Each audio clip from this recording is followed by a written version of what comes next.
Hey gents, it's me.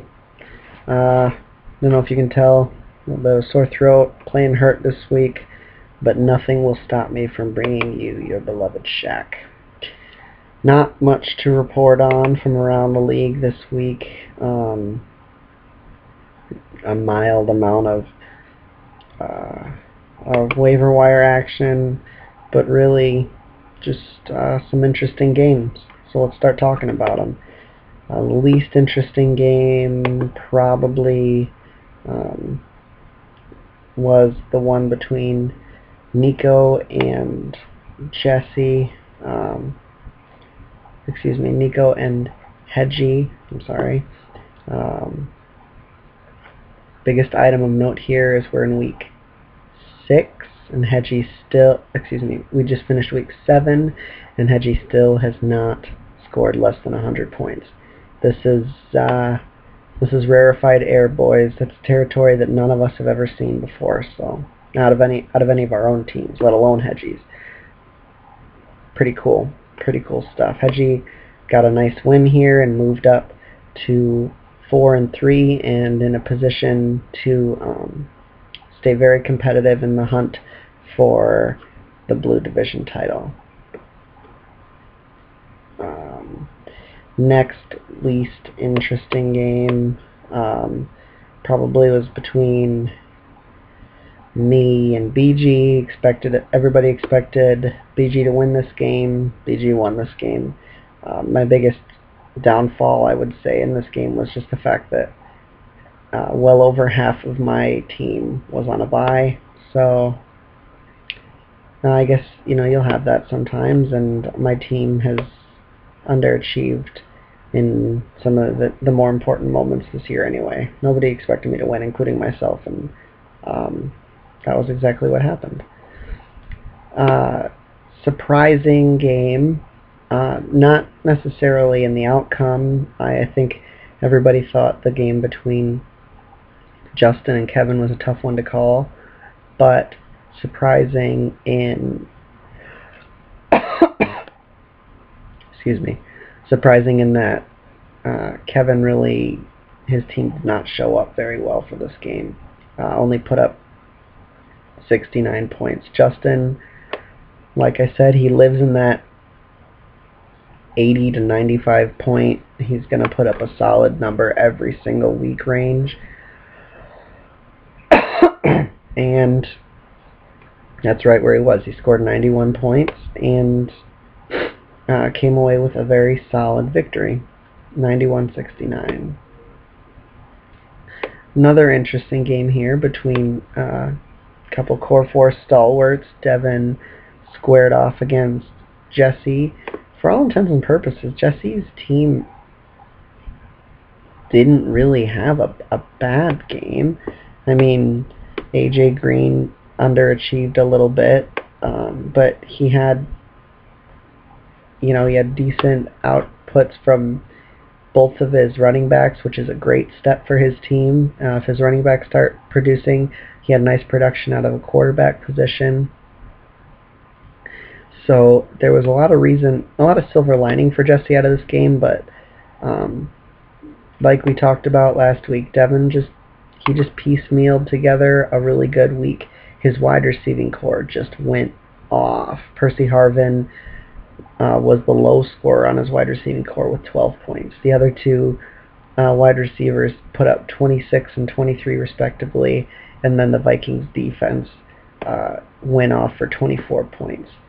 So really a good week for Devin that way, and he was able to seal a nice solid 118 to 87 victory, and Devin also was the high scorer of the week in that game. GOT dubs last week between the Young Guns. Well, it turned out to go pretty much exactly as I suspected. Jared's team is solid, and I like Jared's team. It's very, very well put together. It's not going to put up bad weeks. It's capable of very, very good weeks, and it's not going to put up bad weeks. That's really, I think, guys, all you can ask out of your team. Allen's team, however, is capable of putting up bad weeks, and he put one together this week. He had a 67-point outing. Just really not too much to be excited about.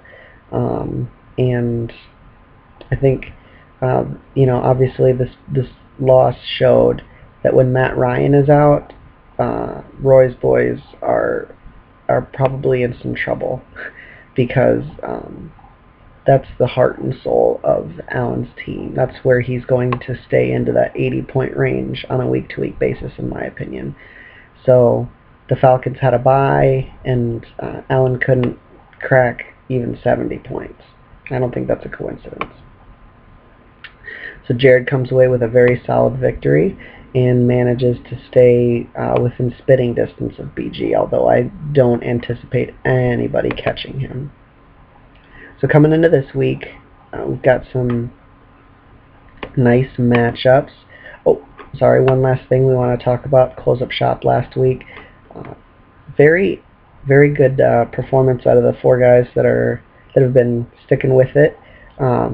Jesse and I both went 4-1 last week in our DFL prediction challenge, and Alan did not do so well. He had one of his worst weeks so far. He only went 3-2, and Kevin really kind of sputtered off, going 2-3. So between the four of us, Jared stayed at 70%, but he's at 14-6. So he's been a part of quite a few less games than the rest of us. Alan's at 20-10, leading with 67% correct. Jesse's got 14-11, 56% correct. I jumped way up from 44% to 50% to go 15-15, and Kevin dropped just a little bit, couple percentage points at 12-13. He's picking about 48% of the time correct now. Alright, now we can get into this week. We will start with what I think will be an extremely interesting game. We're going to lead with strength here and talk about Hedgie versus Devin. This is a very, very intriguing matchup, and it's very important for both guys. These are two very strong teams, and I love the way that they're both put together. I'm a little worried for Hedgie because of some bye week issues that he's run into. He's got MJD is hurt, and Arian Foster is on a bye. That does create significant problems. Ben Roethlisberger is going against a putrid Washington defense, and I think that will be able to compensate a little bit for what he's going to lack in running back production. Starting Shane Vereen and Andre Brown is not what I would call ideal. However, like I said, Ben Roethlisberger, I think, is going to be able to put up very good numbers this week for him. He gets Julio Jones back off bye. He's got Victor Cruz still, who's just been on a tear all season long. Very interesting matchup here. On the flip side, Devin gets back a great running back off bye, LaShawn McCoy. His wide receiving core went berserk last week. Not sure he's going to have the same level of production, having two of his wide receiving core score in the over 20-point range. However, very solid team that Devin has up and down. I do see right now, because of the Thursday night game is going on as I'm filming this, that the Vikings defense is not scoring that well. And I think when you have two teams that are so evenly matched, defensive production is important, and Hedgie's defense, the Bears defense, is just beastly, and going against a quarterback who's been doing a lot of turnovers this year. I'm going to pick, this is tough, this is really tough, I'm going to pick Hedgie in this game. But I think Devin has a tremendous shot. Don't hate me, Devin. I'm a little nervous about that Vic Ballard thing and about the Vikings defense thing kind of messing you up this week. Great matchup there. I'm not going to go into that much detail on all of them, but this game has a ton of consequence for both of these teams and both divisions written all over it.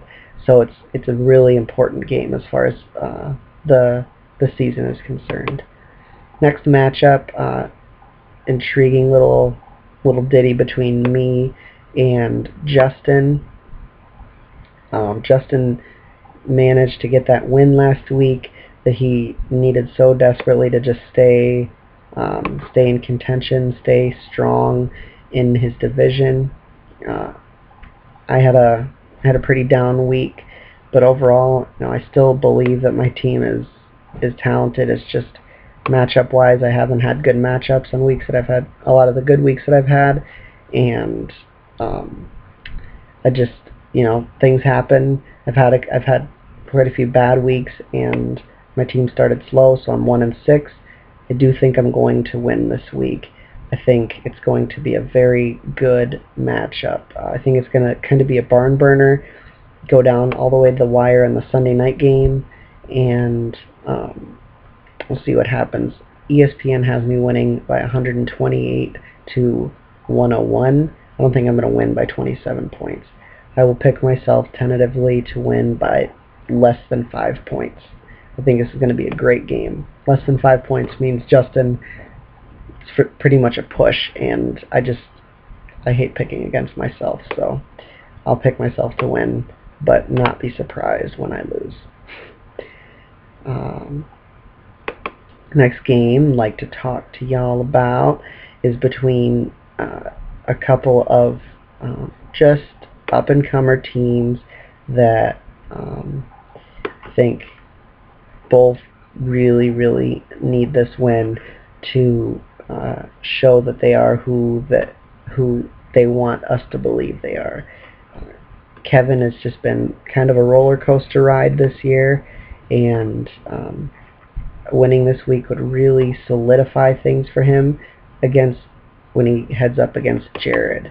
Jared, on the other side, is kind of in a rough way on the running back front, and his wide receiving core is surprisingly quietly strong, but I just think, based on the fact that Kevin's team is mostly healthy and Kevin's team is not smitten with bye-week woes, that he has the upper hand in this game and should win it.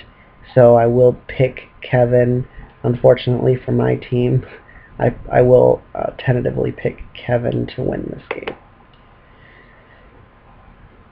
Sorry about that. Talked about that.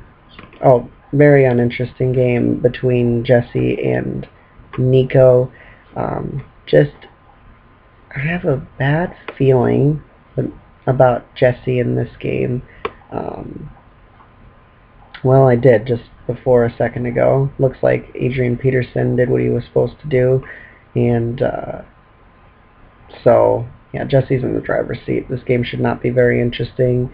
Nico will probably lose. Jesse's prediction was he was going to win by 30 points. Wouldn't surprise me in the least. So I picked Jesse in this game. Nico has almost no strength, and he's going to be in a bad way because I don't think he has a single starting running back available. It's bad. It's very bad. Easily the GOT dubs this week. I kind of toyed around with being Hedgie versus Devin because of how intriguing that matchup is, and how if Allen does lose this week like I'm thinking he will, then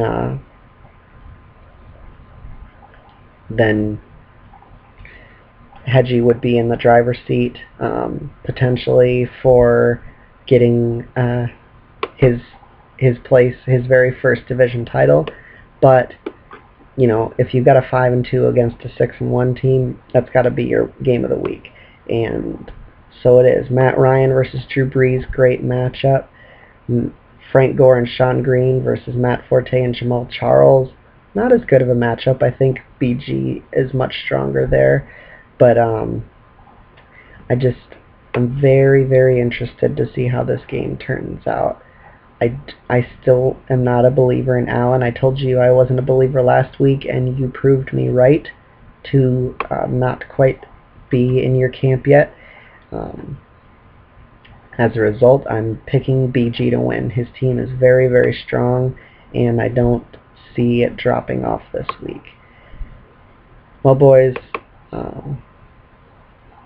like I said last week, I'm still doing some soul searching, still very frustrated about how this year has gone so far, but really I have no regrets, because if I'm going to lose, I'm proud to lose to guys who are as focused and as in the game as you all are. There's going to be some changes in the next couple weeks, because I'm not sure exactly how I'm going to be able to film the shack or provide the shack for y'all while I'm going to a military school. However, I'll still make sure I can do whatever I can to bring you all your precious shack, and we'll see you around.